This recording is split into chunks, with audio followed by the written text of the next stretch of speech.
Send Help starts with a plane full of rich executives, a woman who has spent years being ignored, and a storm that is about to rip away every layer of polite office life. What begins as one more humiliating business trip turns into a survival nightmare on a deserted island, where the rules of status and power collapse almost instantly. And the most dangerous thing on that island is not the hunger, the injuries, or the isolation. It is the growing realization that the person who looks most powerless at the start may be the one who was always waiting for a chance to take control. The story begins in a sleek corporate office where Linda Little has spent years doing the hard work while less capable men collect the credit. Linda is smart, sharp, and deeply capable, but she is also socially awkward and easy for her coworkers to dismiss. She has been expecting a promotion that was promised to her by the previous chief executive. When the old boss dies, Linda believes this might finally be her moment. Instead, the company is handed to Bradley Preston, the dead executive's son. Bradley is polished, smug, and completely shaped by privilege. He talks like a friendly leader, but he has no interest in valuing Linda. Rather than promote her, he gives the position to Donovan, a recent hire and one of his old fraternity friends. Then he tells Linda that the company still has a place for her, just not in any role that matters. Linda is furious. For one of the first times in her life, she confronts Bradley directly and tells him what she really thinks. To her surprise, Bradley seems impressed by the boldness. He invites her to join him, Donovan, and a few other executives on a business trip to Bangkok, where they plan to finalize an important merger. Linda accepts partly because she still wants a future at the company, and partly because she cannot let go of the belief that if she proves herself one more time, somebody might finally notice. Before the trip, the film quietly shows us one more important piece of Linda. She is obsessed with survival culture. She watches reality survival shows, studies wilderness skills, and once even recorded an audition tape for Survivor. To everyone around her, that sounds like a joke. To Linda, it is one of the only places where she feels strong. On the private plane, the imbalance between Linda and the others becomes even more humiliating. Bradley and his circle treat her like an outsider who should feel lucky to be included. Donovan is especially cruel. At one point, he finds Linda's old audition tape and plays it for the others, turning something personal into a public joke. The tape shows that Linda actually knows what she's talking about when it comes to survival, but in that moment nobody sees skill. They only see a chance to laugh at her. Then the storm hits. The flight turns violent fast. The plane is battered by turbulence, systems fail, and panic spreads through the cabin. In the chaos, Donovan becomes desperate enough to attack Linda and try to take the seat belt that is keeping her anchored. She fights back with the closest weapon she can find, a fork, and stabs him. Moments later, the aircraft suffers explosive decompression. The cabin tears apart, people are sucked out into the storm, and the plane crashes into the sea. When Linda wakes up, she is alone on floating debris in open water. The next morning, she washes up on a remote island somewhere in the Gulf of Thailand. She is bruised, disoriented, and surrounded by wreckage. But unlike the people who mocked her before, Linda knows how to start. She checks the terrain, she searches for water, she builds shelter, she begins surviving. Soon she finds Bradley alive but badly injured. His leg is damaged and he can barely move. With no one else left, they are the only survivors. At first, the dynamic between them stays familiar. Even stranded on a desert island, Bradley still talks to Linda like she works for him. He expects help without offering respect. Linda takes care of him at first, but the old resentment rises almost immediately. She has spent years being treated like she exists to support men who think they deserve everything. Now those same men are gone, and the only one left is helpless. So Linda walks away. For 2 days, she leaves Bradley alone while she builds her own shelter, collects rainwater, and secures food. When she returns, he is nearly dead from dehydration. It is a cruel move, but it changes the balance completely. Bradley finally understands that he is alive only because Linda allows it. Linda proves shockingly good at island life. She catches fish, finds fruit, identifies dangers, and even kills a wild boar for meat. Bradley, who has probably never had to solve a real problem in his life, is forced to learn from the woman he looked down on. Linda starts teaching him basic skills, but she does it with an edge. Every lesson is also a reminder that the person he dismissed is now the center of his world. At first, this power shift feels almost satisfying.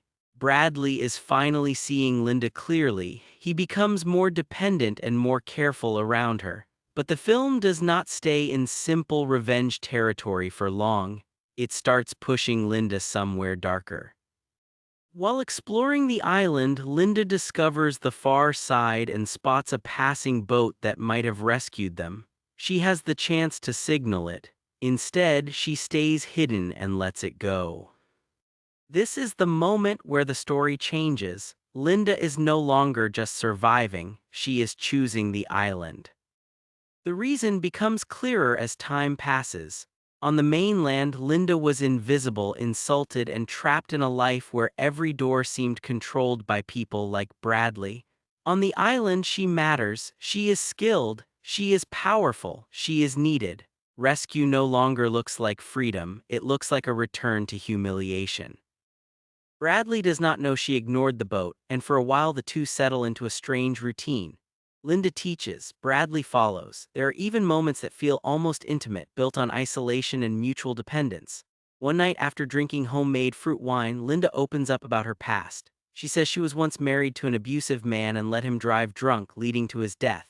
The confession is shocking, but Bradley responds with sympathy. Whether he truly means it or is simply trying to survive is harder to tell. Soon after, Bradley makes his own move. He poisons Linda's food with berries, hoping to weaken her long enough to escape on a raft he has secretly built. The attempt fails. He misjudges the dose, Linda survives, and the sea destroys the raft almost immediately. Bradley nearly drowns trying to flee. Linda saves him, but not out of kindness. She takes revenge by using octopus toxin to paralyze him. Then she stages a horrifying fake punishment, making him believe she has mutilated him while he lies helpless and terrified. It is one of the film's ugliest power plays, because it shows how far Linda is now willing to go just to maintain control. Then rescue actually arrives. Bradley's fiancée Zuri comes to the island with a local boat captain after refusing to give up searching for him. Her arrival should end everything. Bradley is overjoyed. Linda is not.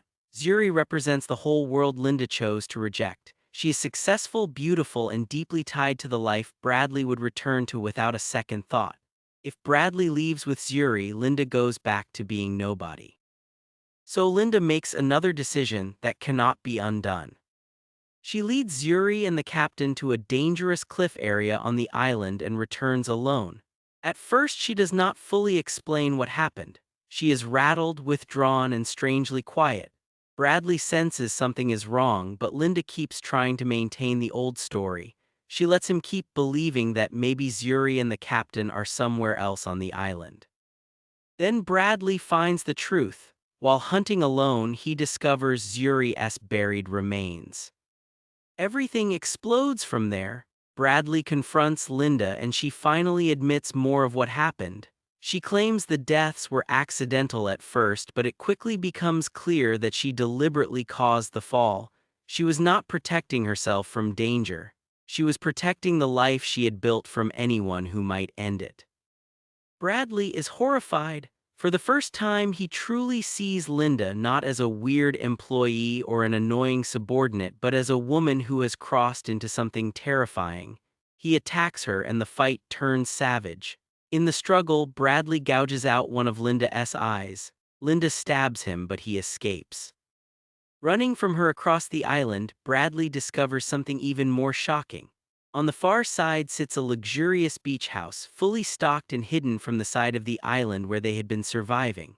Linda knew about it all along. She chose the rough shelter and the struggle because the island was never just about survival. It was about building a world where she had absolute control over another person. Linda follows Bradley to the house and lays everything bare. She confesses that she caused Zuri and the captain to die. She admits she knew about the beach house. She points a shotgun at Bradley and acts as if she has already won. Bradley, desperate and bleeding, tries a different approach. He tells her what she wants to hear. He says he loves her. He says they can stay on the island together. For a second, it almost seems like Linda wants to believe him. But then she notices he is hiding a weapon and planning one last move. Bradley lunges for the shotgun only to discover that Linda never loaded it. She anticipated his desperation, stripped away his last illusion of control, and attacks him with a golf club from the house. She beats him to death. The film then jumps forward a year. Linda has been rescued and returned to society, but not to the old life we expected. Instead of being exposed, she has reinvented herself completely. She is now wealthy, celebrated, and treated like an icon of survival. She has written a best-selling memoir about the crash and her ordeal as the apparent sole survivor. A film adaptation is in the works. She appears at a celebrity golf event smiling for cameras, dressed like someone who has finally stepped into the upper-class world she was always locked out of before. And the most chilling part is that it worked. Linda did not just survive, she won. The system that once ignored her now rewards her. The public loves her story because they do not know the truth. Bradley is remembered as a victim of the crash. Zuri and the captain vanish into the version of events Linda has sold to everyone. She even hints at turning her experience into a self-help empire. That ending is what makes Send Help more than just a survival thriller. The film begins by making Linda easy to sympathize with. She is overlooked, belittled, and underestimated in a world built to reward men like Bradley. When the island strips that world away, it feels good to watch the balance shift. But the longer Linda holds power, the more the movie asks what happens when someone who has spent her whole life feeling powerless finally gets the chance to control everything. Bradley is not innocent. He is arrogant, shallow, and cruel in the way privileged people often are without even noticing it. But the island does not just punish him. It becomes the place where Linda discovers that she does not want fairness. She wants domination. She wants a life where she never has to be invisible again, no matter what it costs anyone else. So Send Help ends as a dark joke about power, survival, and reinvention. The woman nobody valued becomes the only person left standing. The island does not save Linda's soul. It shows her exactly what she is willing to become when nobody can stop her. And by the time the world finally sends help, she no longer wants rescue. She wants the story.